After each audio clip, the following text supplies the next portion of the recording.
Shalom, buenas, bienvenidos los hermanos que nos acompañan hoy aquí. Estamos acá para discutir el capítulo 6 del libro de los Hebreos, o a los Hebreos, que es como se llama el libro, a los Hebreos. A ver si mi alergia me permite hoy terminar esto. Bueno, pues entramos al verso 1, estamos mostrando la pantalla, pero vamos ahora a saludarlos nuevamente y darles la bienvenida a todos los que nos estén viendo y escuchando en este momento. Ahora sí, vamos a mostrar la pantalla. Estábamos haciendo una prueba primero con la pantalla, o sea, con el documento, quiero decir. Y ahora que tenemos a la vista el documento, vamos a empezar el capítulo 6, verso 1. Que dice en hebreo, Al-Ken Ba'asov Ka'ed Reshit Devar HaMashiach Na'avor El Hashelemut Velo Nashuv Lashid Yesodeh Hateshuvah Mimase Mawet Weha Emunah Elohim Belohim. Dice en español, por tanto, dejando ahora el principio de la palabra del Mesías, pasemos a la madurez y no volvamos a poner el fundamento del arrepentimiento de obras de muerte, o sea, de obras muertas, y de la fe en el poderoso. Aquí nos exhorta el apóstol a pasar adelante a la madurez, a no permitir que, o sea, que nos quedemos estáticos en el mismo sitio sin progresar, ¿verdad? Sin madurar en las enseñanzas elementales. Obviamente cuando uno empieza, pues empieza por lo elemental, ¿verdad? Por lo más sencillo. Pero entonces el llamado es a no quedarse ahí, en el nivel elemental, sino a seguir adelante progresando en el conocimiento de la verdad y progresando en la práctica también. Pues según uno va aprendiendo, pues se supone que vaya poniendo en práctica. ¿Ok? Pasamos al verso siguiente entonces, que dice, voy a seguir leyendo del español nada más para abreviar. Y la enseñanza de inversiones, o sea, es una continuación del verso anterior, mencionando las cosas elementales. Y la enseñanza de inversiones o bautismos, como se dice en griego, y la imposición de manos y la resurrección de los muertos y el juicio eterno. O sea, esta es una síntesis de los puntos elementales de la fe. ¿eh? O sea, que son necesarios. No quiero decir que eso no es necesario o que no es importante. Todos esos puntos son importantes, pero son elementales, son los fundamentos, sí, pero elementales, sencillos, los temas iniciales de la fe, del bautismo y todas esas cuestiones, ¿verdad? Y del juicio, la resurrección de los muertos, la imposición de manos. Todo eso es muy importante y necesario saberlo. Pero lo que nos está diciendo es el apóstol que una vez estudiado y aprendido esos temas, pasemos adelante a la madurez, que no nos quedemos ahí. ¿Ve? Y eso es lo que le sucede a muchísimos creyentes en la cristiandad y en todas partes, que como que los tienen acostumbrados a lo sencillo, lo elemental, siempre discutiendo los mismos temas, y se quedan en la base elemental de la fe, ¿verdad? Que es importante, repito, pero el apóstol nos exhorta a seguir adelante a la madurez. O sea, que ya madurez quiere decir otra cosa. Quiere decir un conocimiento aumentado de la fe, de la palabra, y también una práctica aumentada. O sea, que no vamos a quedarnos en el mismo nivel de práctica que cuando empezamos, sino que tenemos que seguir adelante también, mejorando nuestra práctica de lo que hemos aprendido y mejorando los estudios, etcétera, hasta progresar más. Y entonces pasamos ahora al siguiente verso y vamos a mostrar la pantalla, o sea, el documento, de nuevo en el próximo verso, que dice, y esto haremos si lo permite Jael, Zot, Hanazé, y Yitem la Jael, y Yitem Jael. Ese título, Jael, es una abreviación de Ja Elohim. Y Ja Elohim significa el poderoso, o más bien el todopoderoso. Pero Jael, que es la forma corta o la forma abreviada, del título ese de Yahweh, el Elohim, podríamos decir que significa el gran poder. Porque si dijera él solamente, eso significa el poder. Pero como dice, tiene el artículo definido, Jael, eso lo hace más intensivo en sentido, ¿no? En significado. Por lo tanto, una traducción correcta sería el gran poder. Como a los católicos, especialmente los católicos de antes, usaban mucho esa frase, ay, gran poder, ayúdame. Oía muchas veces a mi abuelito decir, a mi mamá, ay, gran poder. Un título del Padre, muy correcto, que en hebreo se dice Jael.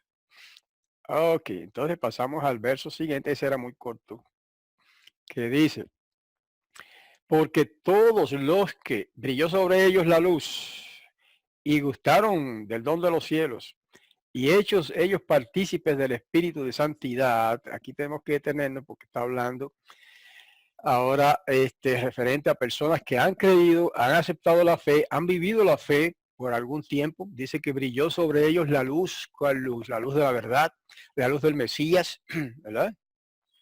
Y gustaron, dice, del don de los cielos. O sea que participaron y gustaron de las maravillas y de la, por fe, por supuesto, de todas las cosas que tiene preparada el Padre Celestial para su pueblo en el futuro, ¿verdad? Ellos gustaron de eso en el sentido de estudiar y regocijarse en esa esperanza y en esas promesas. Y dice que fueron hechos partícipes del Espíritu de Santidad. A ese tipo de personas es que le está hablando. Ahora vamos a ver lo que sigue diciendo en el próximo verso. Voy a pasar a buscar el próximo verso y mostramos ahora el documento otra vez. Dice, Amu el Devar Elohim Hatov Wejohot Olam Haba Wehem Nasogu Ahor. Y gustaron la palabra del poderoso, sigue el pensamiento. O sea, no solamente que brilló sobre ellos la luz y gustaron del don de los cielos y fueron hechos partícipes del Espíritu de Santidad, sino que gustaron la palabra del poderoso, la buena y los poderes del mundo venidero y cayeron después. Aquí es donde está el problema. O sea, está hablando de personas que gustaron de todo eso, participaron de todas esas verdades y bellezas y de la palabra y promesas preciosas para todos, y fueron fieles a ese llamamiento celestial por algún tiempo, pero dice que y cayeron después. ¿Qué les va a pasar? ¿Qué pasa con ellos? Personas que han sido discípulos del Mesías por algún número de años. Y de pronto, quizá por meterse a los estudios esotéricos, esto por ejemplo como lo de la Kabbalah y otras cosas semejantes, el judaísmo tradicional los hace cambiar de mentalidad y entonces se quieren hacerse judíos, por ejemplo, o se hacen cabalistas. Y entonces abandonan al Mesías, lo niegan. ¿Ok? ¿Qué puede pasar? Yo no soy quien va a juzgar esas cosas. O sea, yo no me atrevo a juzgar a nadie y decirle lo que le va a pasar. Lo único que puedo hacer es leer la palabra, que es lo que vamos a ver ahora. ¿Ok? Y pasamos entonces ahora al verso siguiente. Y dice, mostramos ahora otra vez el documento, que dice, imposible que sean renovados otra vez para arrepentimiento.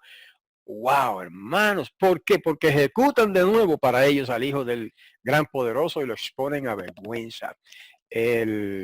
O sea, otras versiones dicen crucifican de nuevo para ellos al Hijo del Poderoso o del Elohim o de Dios, como dicen otras versiones. O sea, ¿cuál es el problema? ¿Por qué es que estas personas no pueden arrepentirse y volver al Mesías?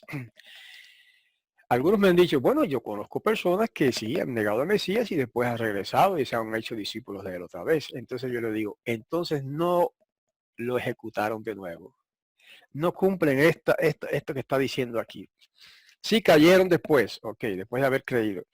Pero aquí dice que los que no tienen oportunidad de arrepentimiento es los que lo ejecutan de nuevo, los que lo crucifican de nuevo, estando en negación. Y lo exponen a vergüenza. ¿Qué quiere decir eso? Miren, hermanos, yo he conocido creyentes, cristianos y algunos mesiánicos también, especialmente mesiánicos, que después de haber conocido todas estas cosas y haber practicado la verdad por años, de pronto por las causas que le mencioné antes, niegan que Yahoshua sea el Mesías. Pero eso no es todo. Hasta ahí tienen oportunidad. Pero dice, lo ejecutan de nuevo, lo crucifican de nuevo, como dice la Reina Valera, y lo exponen a vergüenza. Eso quiere decir, hermanos, que estas personas se vuelven tan arrogantes en su rechazo del Mesías y se vuelven tan insensibles en ese rechazo que no solamente lo niegan de que él sea el Mesías, sino que lo insultan, lo vituperan y se burlan de él. Eso es lo que está diciendo ahí, que lo ejecutan de nuevo, lo crucifican de nuevo, no solamente negándolo, sino burlándose de él, y le dicen cosas, hermanos, que yo no me atrevo a repetir. Solo me atrevo a repetir una o dos de las más fáciles.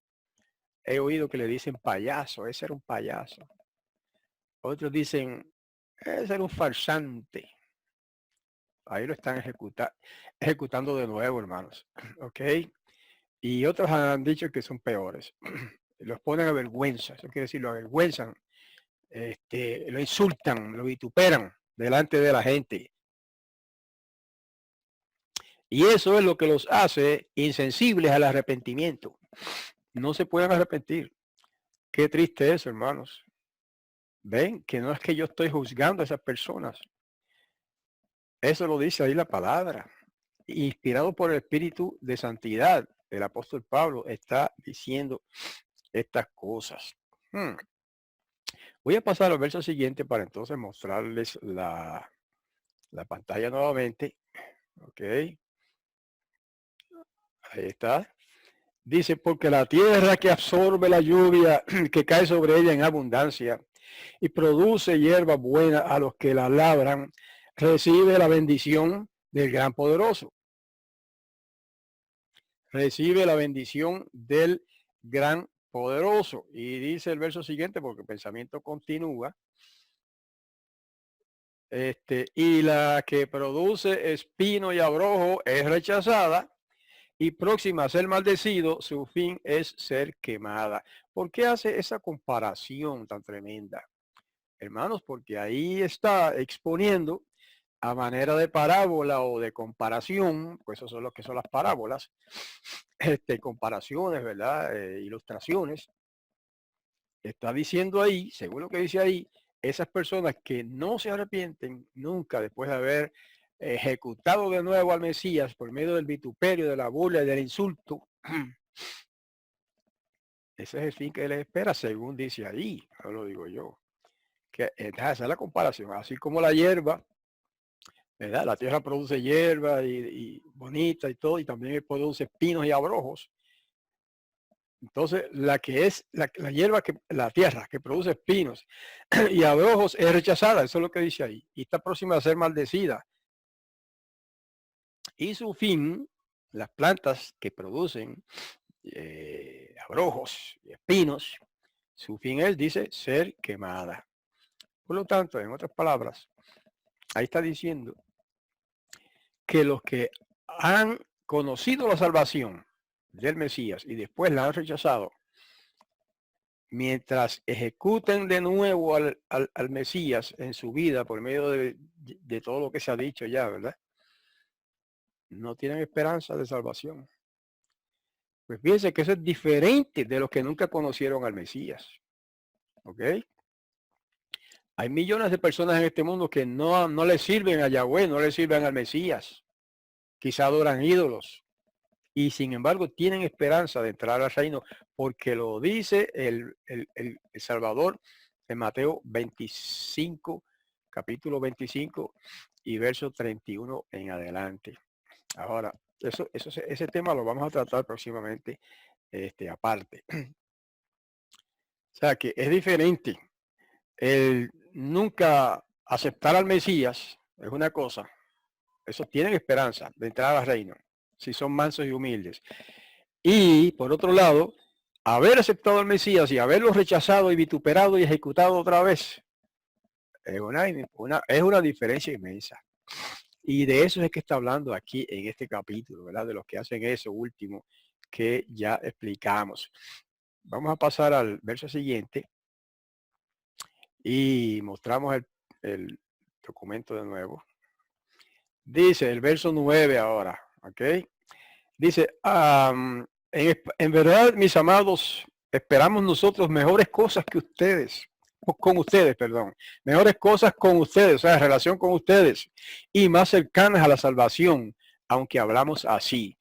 O sea, Pablo está diciendo que aunque está hablando de una manera fuerte, ¿verdad?, contundente, contra aquellos que rechazan al Mesías después de haberle servido por un tiempo, a pesar de que habla estas cosas fuertes, dice que a ustedes los que no han hecho eso, ¿ah?, dice que esperamos mejores cosas respecto a ustedes y más cercanas a la salvación.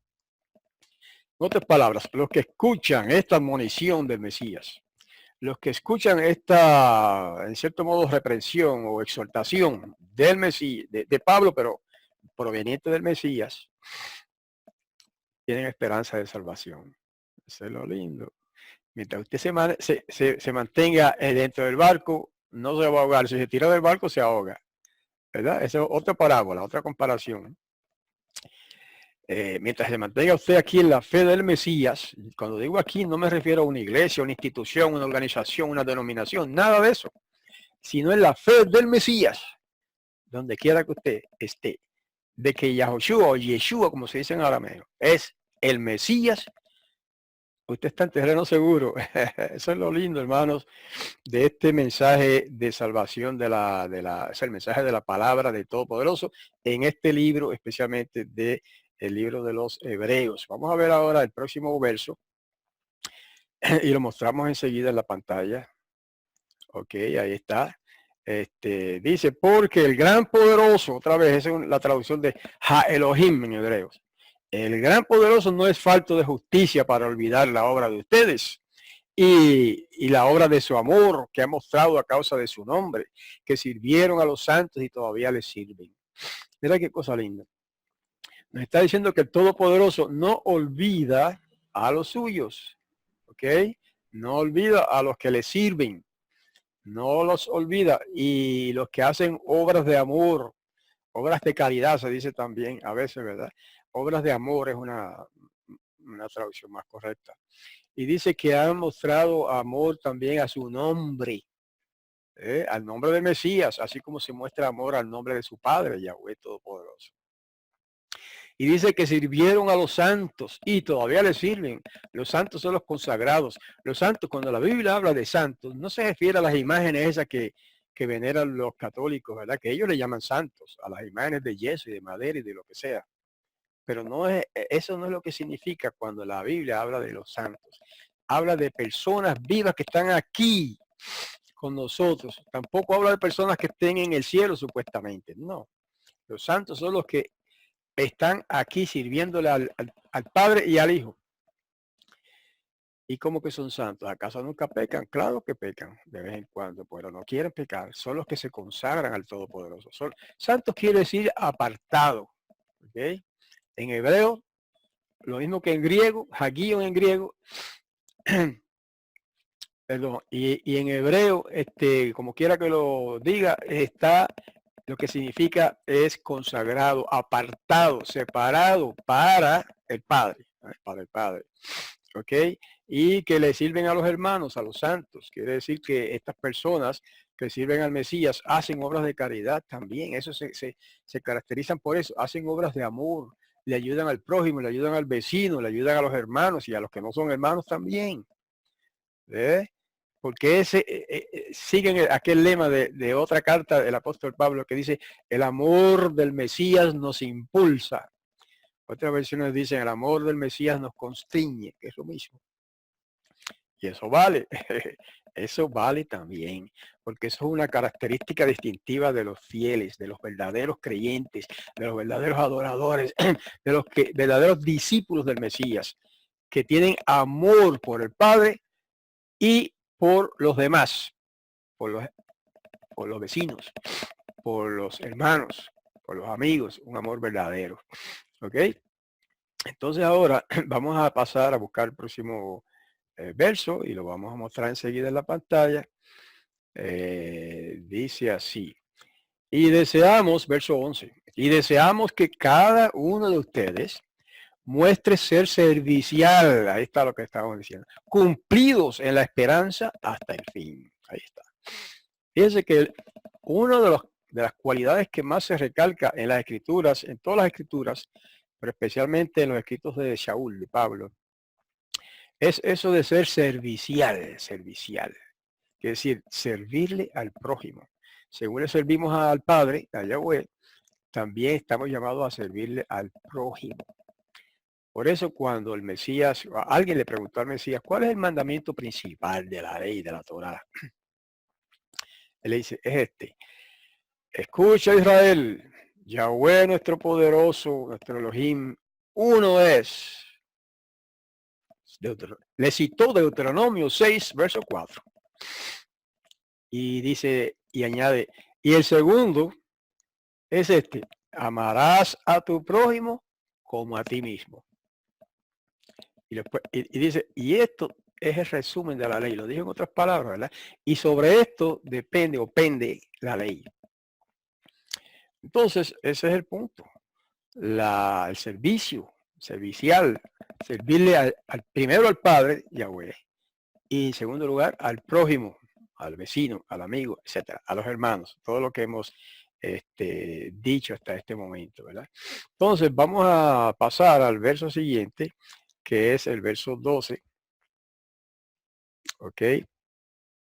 Y añade que no sean perezosos, sino imitadores de aquellos herederos de la paciencia en la fe y heredarán la vida. Ok, interesante.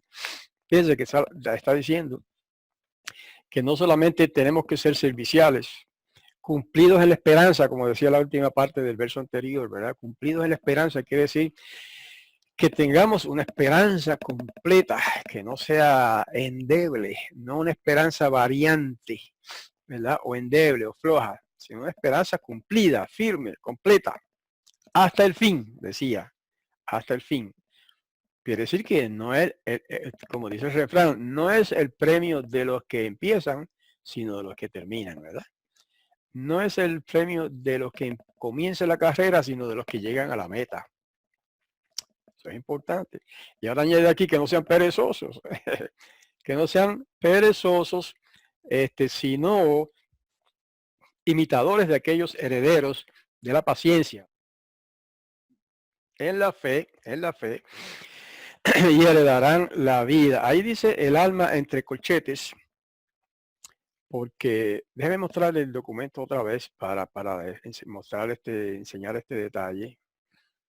Fíjense que en este último verso dice que no sean perezosos, sino imitadores de aquellos herederos de la paciencia. Eso es importante. Y dice en la fe y heredarán la vida. Pero si usted se fija en el hebreo, la palabra es nefesh, que generalmente se traduce como alma, ¿verdad? Por eso hemos puesto aquí entre corchetes el alma, porque cuando aquí dice la vida, aunque use la palabra para alma, significa la vida. Eso es lo que vamos a heredar. Y porque dice herederos de la paciencia en la fe y heredan la vida. Porque el alma la tenemos ya. El alma somos nosotros mismos. Como usted sabe que la escritura, ese es otro tema, pero la escritura muestra que no es que yo tengo un alma por dentro, es que yo soy un alma. Y eso hay evidencia abundante en la escritura de que ese es el entendimiento correcto de la palabra alma. Así que ya somos almas. Pero cuando habla de heredar la vida, heredar el alma, la nefesh, porque la nefesh no significa alma siempre, a veces sí. Y a veces significa simplemente la vida. Y de eso es que está hablando aquí, heredar la vida. ¿Y quiénes son los que heredan la vida? Los que cumplen todas estas cosas que hemos estado diciendo y leyendo en este capítulo 6, ¿verdad? Es sencillo, esto es elemental. No hay que esforzarse en, como se dice, para entender estas cosas. Cualquiera las puede entender. Ahora fíjense, vamos al verso siguiente, que es el verso 13. Y vamos a mostrar el documento para que todos lo vean, que dice, porque prometiendo el poderoso, Elohim, Abraham juró por sí mismo. ¿Por qué? Porque no había otro mayor que él por quien jurar. Oh, hermanos, tenemos que detenernos aquí a analizar esto. Porque hay unos maestros por ahí, especialmente entre los mesiánicos, enseñando que Yahoshua es el mismo Yahweh, que Yahweh es Yahoshua. Entonces, dicen que cuando él se manifestó, por ejemplo, a Moisés y a todas esas cosas, pues a otras personas, mejor dicho, profetas y demás, no fue el Padre, sino Yahoshua, el Mesías, en su vida preencarnado, o sea, antes de encarnar aquí, como hombre. Hermanos, ¿de dónde sacan esa idea? No de la Biblia. La Biblia siempre nos habla de dos personajes distintos. Él mismo hablaba de mi Padre. Y cuando él oraba, ¿a quién le oraba? Al Padre. Y cuando nos enseñó a orar, Mateo 6, 5 y 6, nos enseñó a orar al Padre. Padre nuestro que estás en los cielos, etcétera, ¿no? Y él siempre hablaba de su Padre. Y más que eso, él dijo, el Padre mayor es que yo. Lo dijo en el Evangelio de Yohanan, de Juan. Entonces, ¿quién es mayor? ¿El Padre o el Hijo? No tome lo que yo estoy diciendo, tome lo que él dijo. Él dijo, el Padre mayor es que yo. Así que no hay duda ninguna que primero que hay dos seres, dos personajes. Uno es el Padre allá arriba en el cielo, en el tiempo de Yahushua, y el otro era acá, su Hijo en la tierra. Y ahora pues están los dos en el cielo, pero son dos. ¿Por qué recalco este detalle? Porque mire lo que dice el verso 13, vamos a leerlo otra vez, tenemos que leerlo otra vez para que enfatizar este detalle. Dice, porque prometiendo Yahweh, Elohim, el poderoso, es en español, a Abraham, cuando le hizo las promesas a Abraham, dice, juró por sí mismo, porque no había otro mayor que él por quien jurar. Entonces, si Yahoshua dijo que el Padre es mayor que él, entonces no puede ser que él sea Yahoshua, el Mesías preencarnado, el que haya jurado, porque el Padre era mayor que él. Y el que juró dice que no había otro mayor que él, por eso dijo, y lo dice así en Génesis, juro por mí mismo, dice, cuando le dio las promesas a Abraham. Entonces, este texto nos enseña dos principios fundamentales de la fe. Primero, que el Padre es uno y el Mesías es otro. Que uno es el Padre y otro es el Hijo, obvio. Y que el Padre es mayor que el Hijo. Sencillo. Porque hasta la relación humana eso es así, hermanos. Yo tengo un hijo. El hijo es menor que yo. Yo soy mayor que mi hijo. El hijo no soy yo. Yo no soy el hijo. O sea, humanamente hablando, decir lo contrario es una tontería, una insensatez, una cosa totalmente contradictoria. Decir que mi hijo y yo somos la misma persona. No. Ni en el ámbito físico carnal es así, ni en el ámbito espiritual tampoco es así. Pero lo importante es entonces que en este verso nos enseña de Pablo que aunque no sea ese el tema, que el Padre es mayor que el Mesías en primer lugar, y en segundo lugar que cuando ese ser juró a Abraham todo lo que le prometió, que él juró que le daría la tierra, etcétera, etcétera, y que haría un pueblo de él, todo eso, era el Padre el que hablaba, porque no había otro mayor que él. Y si hubiera sido el Hijo, entonces sí había otro mayor que él. Eso es un punto fundamental de la fe, queridos hermanos. Vamos entonces a pasar adelante al verso 14. Déjenme volver acá un poco atrás. Verso 14. Y mostramos ahora el documento de nuevo. Ahí está. Y dijo, acá, verso 14. Y dijo, porque bendiciéndote bendeciré. Está hablando de Abraham. Y multiplicándote multiplicaré. Eso es un hebraísmo, hermanos. Es bueno que si estudian hebreo, pues van a saber de qué hablo. Un hebraísmo es una expresión idiomática que dice una cosa pero significa otra. Bueno, en algunos casos es así. En este caso es una expresión idiomática que dice lo mismo dos veces para recalcar la intensidad de la promesa en este caso. Dice, bendiciendo te bendeciré. Eso es lo que quiere decir en español, y hay Biblias que lo traducen así muy correctamente, que dicen, ciertamente te bendeciré y ciertamente te multiplicaré. Esa es una buena traducción. ¿Eh? En hebreo lo dicen de esa manera, bendiciendo te bendeciré, multiplicando te multiplicaré. Así que es bueno, por eso, hermanos, estudiar un poco de hebreo bíblico. Estamos próximamente para comenzar, o más bien continuar, un curso de hebreo bíblico sencillo para los que comienzan los domingos a las 4 de la tarde. Los que me escriban, pues los ponemos en la lista y les avisamos y les mandamos el enlace de entrada a nuestra sala.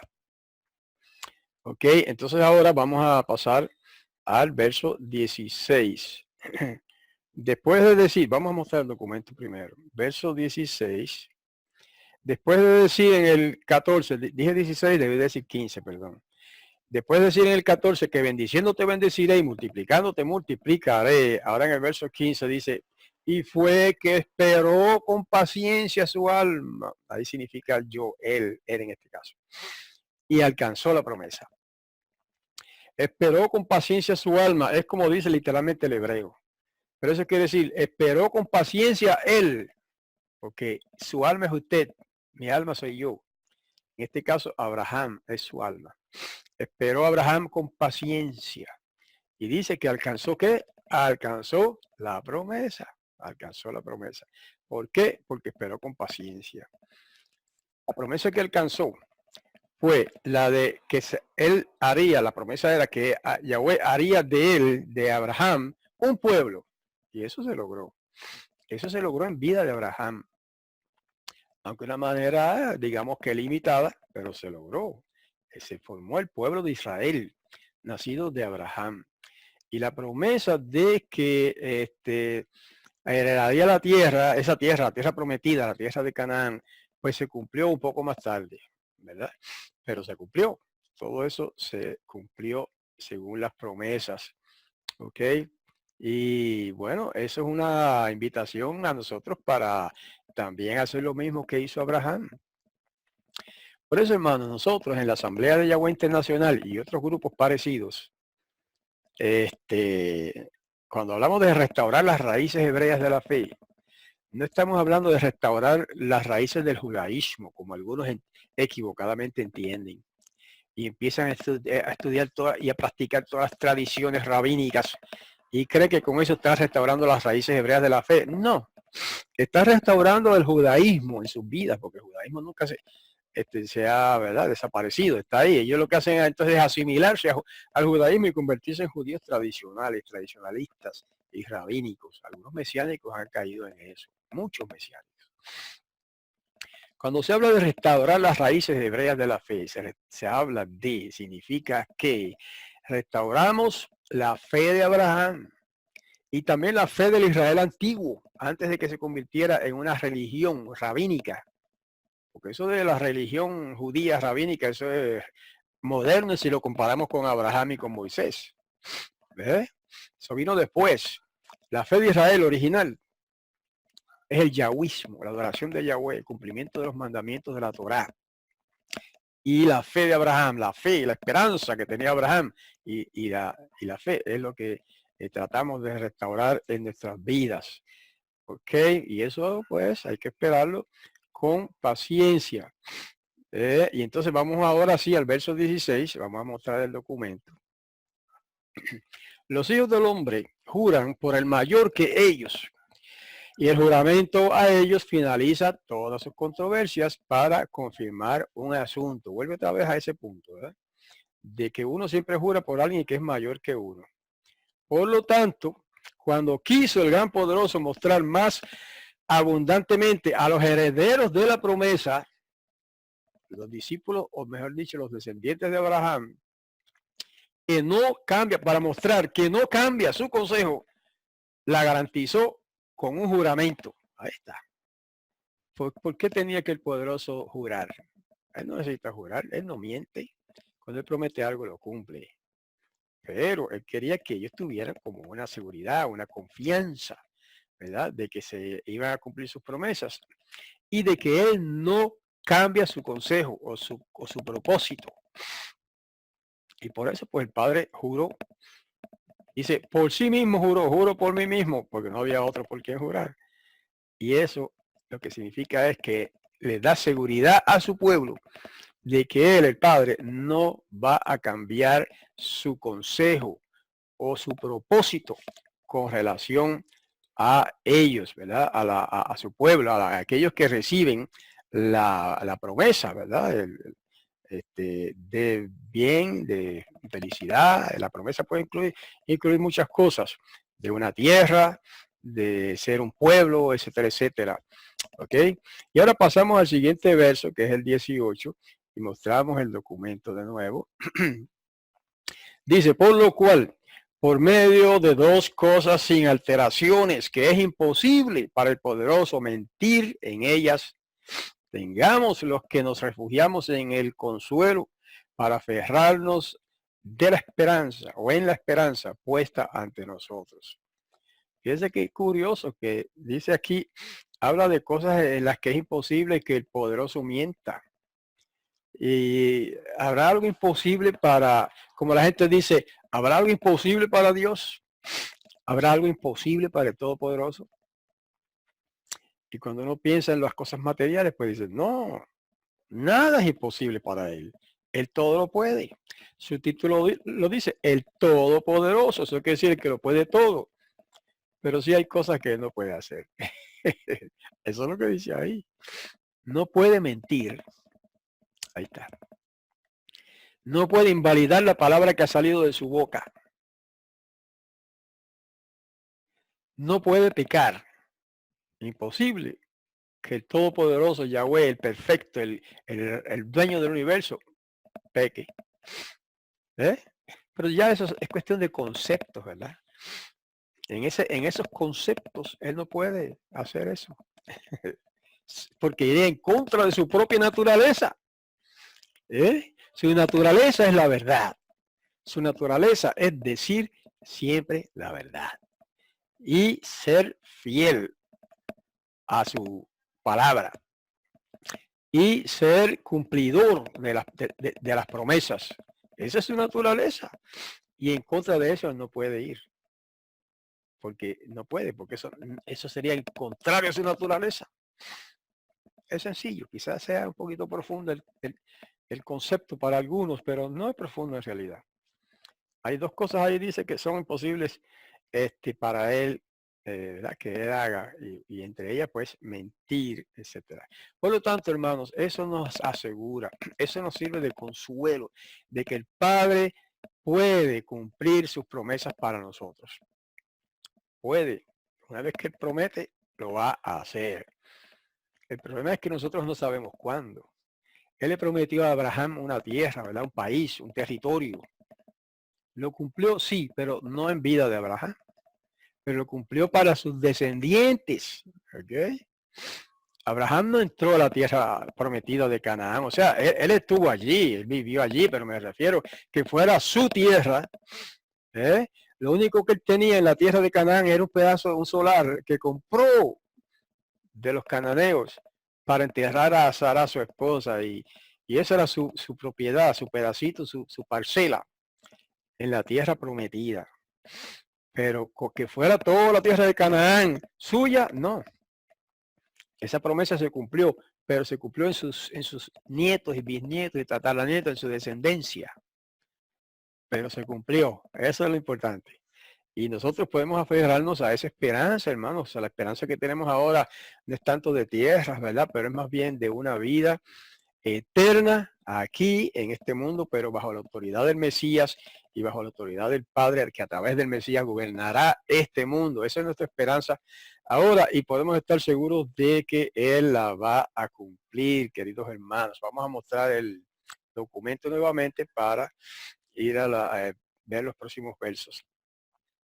Dice, la cual, hablando de la esperanza, la cual es a nuestra alma por ancla segura y firme y alcanza hasta dentro del velo. ¿Qué es un ancla? Bueno, supongo que casi todo el mundo sabe lo que es un ancla, ¿verdad? Los barcos tienen anclas. Es un pedazo de acero o de hierro que lo amarran con un cable, ¿verdad? Y lo tiran al agua y esa ancla se encaja o se espeta o se sujeta en el suelo del fondo del mar y no permite que el barco se vaya a la deriva, llevado por el viento. Eso es un ancla. Pero entonces aquí en una parábola, una comparación, dice que él es, o esa promesa es nuestra ancla segura y firme. O sea que si abrigamos en nuestro corazón y en nuestra vida esas promesas del Padre, eso es un ancla para nosotros, que no nos va a dejar desviarnos, no va a permitir que nos lleven los vientos de doctrina, como dice el apóstol, que no nos dejemos llevar, dice el apóstol, por todo viento de doctrina. Si estamos firmes en Yahweh, en su palabra, en su promesa, no nos vamos a dejar llevar por todo viento de doctrina por ahí, que cada vez salen doctrinas nuevas, hermanos, o enseñanzas nuevas cada vez, especialmente en el mundo de los mesiánicos, porque los cristianos no. Los cristianos más o menos se mantienen siempre en las mismas creencias, las mismas enseñanzas. Estén equivocadas o no, por lo menos son estables en eso. Y usted, desgraciadamente, si se fija en el mundo mesiánico, es todo lo contrario. Tristemente, cada vez surgen doctrinas nuevas. Que si el sábado lunar, no quiero enumerarlas en este momento. Ustedes saben, las enseñanzas nuevas y distintas de lo que se ha creído siempre, basados en la Biblia. Pues esas personas no tiraron el ancla. Ok. Y su barco por lo pronto sigue para allá y después para acá y siguen cambiando y enseñando doctrinas nuevas y hoy tienen esta doctrina, el año que viene tienen otra. Es triste la situación, hermanos.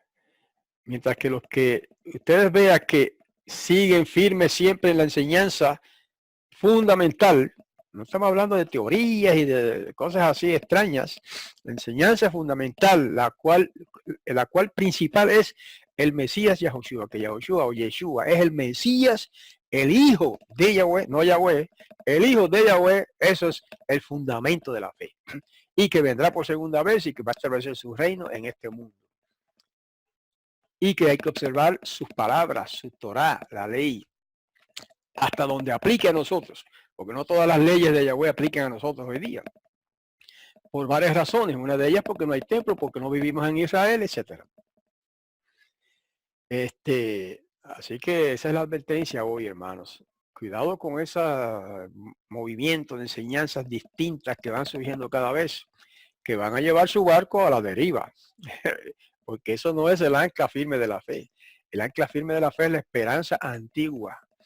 Por eso yo invito a los hermanos a buscar las sendas antiguas, incluso nuestra revistita, vamos a decir, boletín en internet, se llama La Senda Antigua. Como dijo Jeremías 6:16, pregunten por las sendas antiguas cuál sea el buen camino y caminen por él. Ese es el mensaje que traemos a la gente hoy día. Y no es el caso de las enseñanzas novatas o noveles, mejor dicho. Enseñanzas noveles de novatos. Que novatos en la palabra a menudo son los que enseñan enseñanzas noveles. Que no ni siquiera han echado un fundamento ellos mismos profundo en la palabra y ya están enseñando. Son maestros. Algunos se autoproclaman rabinos. Oh, qué gran rabino. Nada de eso, hermanos. No digo todos, pero algunos son hasta novatos. Y ahora se proclaman maestros, rabinos y todo lo demás. Y lo que hacen, y esos son generalmente los que empiezan a enseñar doctrinas nuevas y diferentes, porque no entienden la palabra. Ellos dicen que sí la entienden, pero no la entienden. ¿Y cómo sabemos? Pruébelos, vea los frutos. Dijo el maestro, por sus frutos, ¿qué? Los conocerán ustedes. Por sus frutos los conoceréis, como se dice en España. ¿Cuáles son los frutos de muchos de esos ministerios modernos? Confusión, Confusión, confusión. Tristemente, pero es una realidad, queridos hermanos. Una realidad, de acuerdo a lo que estamos diciendo, es no solamente una realidad, un peligro para los fieles. Ese verso, el verso 19 al final decía, y alcanza hasta dentro del velo, la esperanza. Alcanza hasta dentro del velo. ¿Qué quiere decir eso? Bueno, aquí en el verso siguiente, vamos a mostrar ahora el documento otra vez, nos da un poquito más de luz. Dice el velo, hasta dentro del velo, donde entró por nosotros Yeshua, delante nuestro y hecho sumo sacerdote para siempre según el orden de Melquisedec o Malquisedec, que es la forma correcta de ponerlo. Porque estamos citando ahora de la versión israelita nazarena, pero la versión antigua, la original. En la versión revisada, la del 2019, se han corregido muchísimo de estas cosas. ¿Qué es eso de que él entró por nosotros? Bueno, vamos a decirlo sencillamente. De acuerdo del templo y el Mishkan, lo que muchos llaman el tabernáculo, aunque esa palabra es bastante fea, me parece a mí, no, la palabra correcta es la morada. El Mishkan significa la morada. Eso era aquella tienda, la tienda de telas y pieles que hicieron en el tiempo de Moisés, a eso se refiere. Y después en el templo de Salomón lo mismo, aunque era un edificio de piedra, ¿verdad? Mármol, precioso. Pero había un velo que separaba el lugar santo del lugar santísimo. Estaba dividido, el edificio ese estaba dividido en dos, no partes iguales. Perdón, el lugar santo era el doble en tamaño del lugar santísimo. El lugar santísimo representa el trono de Yahweh, el cielo. Y el lugar santo, pues representa quizá parte del cielo también, pero no donde está el trono de Yahweh. Entonces Mesías, dice Pablo, también en otros pasajes te lo dice más claro, el Mesías traspasó el velo, pasó del lugar santo al lugar santísimo. Se fue cuando subió al cielo en el año 31, por ahí más o menos. Y de eso que está hablando aquí. Entró por nosotros, Yeshua, delante nuestro, hecho sumo sacerdote para siempre, según el orden de Melquisedec. Entonces, fíjense que la ilustración del santuario es bien interesante y fundamental. Según el sumo sacerdote, en el día de la expiación, que era cuando se hacía expiación o perdón, o se cubrían los pecados del pueblo de Israel, entraba al lugar santo porque tenía que pasar por el lugar santo para llegar al lugar santísimo. No se podía dar la vuelta. El sumo sacerdote ese año, ese día del año, mejor dicho, y esto lo hacían todos los años, hacían el sacrificio primero del cabrito, ¿verdad? Afuera, él tomaba la sangre y entraba al lugar santo e inmediatamente, no era 100 años después, o un año o un día después, en el mismo día entraba al lugar santo y pasaba a través, o sea, abría y pasaba a través del velo que dividía el santo del santísimo y entraba al lugar santísimo, donde presentaba la sangre en ese caso del cabrito. Eso era un símbolo simplemente, hermanos. Por eso es que ya no tenemos que hacer eso. Ese símbolo se cumplió. Ese símbolo llegó a su fin cuando el Mesías hizo eso mismo literalmente.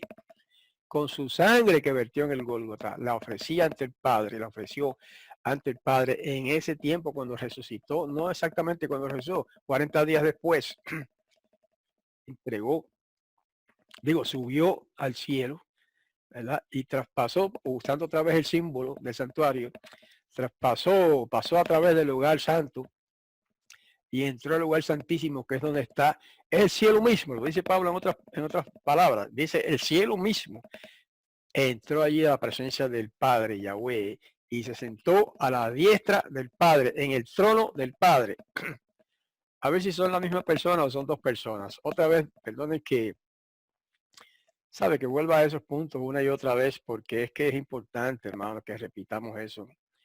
Cuando el Mesías sube al cielo, y no Eso no es interpretación nuestra, hermano. Eso está en la palabra. Lo que pasa es que no podemos ir ahora de aquí para allá y buscando todos los pasajes, porque estamos en el estudio de un pasaje que es el capítulo 6 de Hebreos. ¿Ok? Entonces, el Mesías hizo eso y eso demuestra que el Padre estaba en su trono, sentado allá en su trono en el cielo, y el Mesías acá en la tierra, después de resucitar, entonces los ángeles llevaron al Mesías al cielo y se sentó entonces en el trono del Padre. Entonces otra vez recalco, son dos, no es uno. ¿eh? Se sentó a la diestra del Padre, así lo dice la palabra inspirada, sentado a la diestra de la majestad del Padre. Y eso es el lugar santísimo, que es el cielo mismo. Él hizo eso por nosotros. ¿Qué quiere decir? Que nosotros no tenemos que ir allí. Nosotros no tenemos nada que buscar en el cielo. Esa no es la promesa para los fieles en este tiempo de ir al cielo. No. El cielo va a venir a nosotros, lo dice Apocalipsis 21.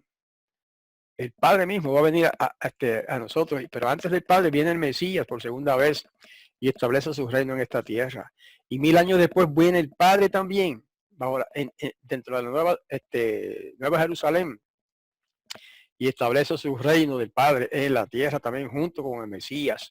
Todo eso lo vamos a estudiar próximamente, ¿verdad? En un estudio kilométrico o maratónico, ¿verdad? Bien largo, del reino milenial. Entonces, eso es lo que quiere decir que entró por nosotros, que nosotros no tenemos que entrar allá al lugar santísimo, al cielo donde es el Padre. No, el sacerdote, el sumo sacerdote, en los tiempos del santuario, era el único que podía entrar al lugar santísimo. Nadie más. Y él lo hacía una vez al año. ¿Ok? El pueblo de Israel no entraba al lugar santísimo. Ni siquiera entraba al lugar santo. Nadie podía entrar allí. Solamente los sacerdotes podían entrar al lugar santo. Y solamente el sumo sacerdote podía entrar al lugar santísimo. Disculpen que repita tanto esto, pero es que hay muchos hermanos nuevos que todavía no entienden estas cosas. Eso significa, hermanos, que no necesitamos ir al cielo para recibir la vida eterna y la salvación. La salvación y la vida eterna vienen a nosotros y las trae el Mesías, ya lo dijo. Vengo otra vez y mi galardón conmigo. Y el galardón es la vida eterna. Bueno, hay mucho más que decir respecto a estas cosas, pero pues para no alargar demasiado el tema, pues tenemos que dejarlo ahí por ahora. De hecho, ahí termina el capítulo 6, en el verso 20, ¿verdad? Entonces,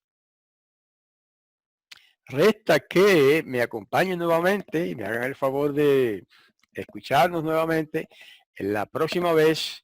Los que están viéndome en YouTube, pues en el próximo video, que analizaremos el capítulo 7 de Hebreos. Así que hasta ese momento, pues les invito a que se mantengan pendientes.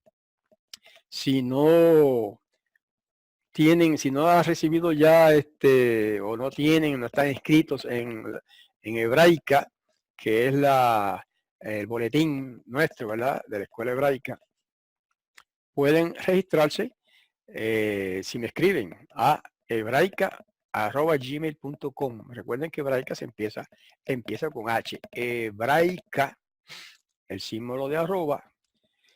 Entonces, Gmail, como decía alguien, gmail.com.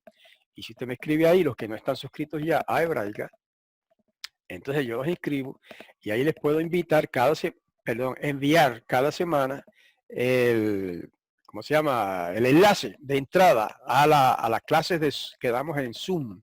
En este sistema en el que grabamos esto es Zoom. Entonces todos los viernes damos clases ahí. En este caso estamos estudiando el libro de los Hebreos. Cuando termine esto seguimos estudiando toda clase de temas. Y los domingos a las 4 estaremos enseñando un curso sencillito de hebreo para los que comienzan.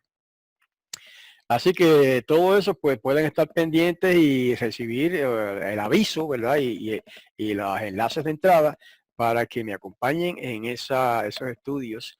Y hay otras cosas que como el servicio sabático por la mañana el sábado, en Allin, ¿verdad? Asamblea de Yahweh Internacional, también pueden entrar ahí por medio de esos enlaces que les enviamos. Así que, queridos hermanos, con esto terminamos terminamos el tema por hoy, ¿verdad? Le invitamos a acompañarnos la próxima vez cuando estaremos estudiando el capítulo 7 del libro a los Hebreos. Hasta entonces, queridos hermanos y amigos, me despido de ustedes, echándoles la bendición de nuestro Padre Yahweh. Que el Padre Yahweh los bendiga y los guarde en el nombre del Mesías Yahushua, nuestro Salvador. Hasta entonces, pues, Shalom.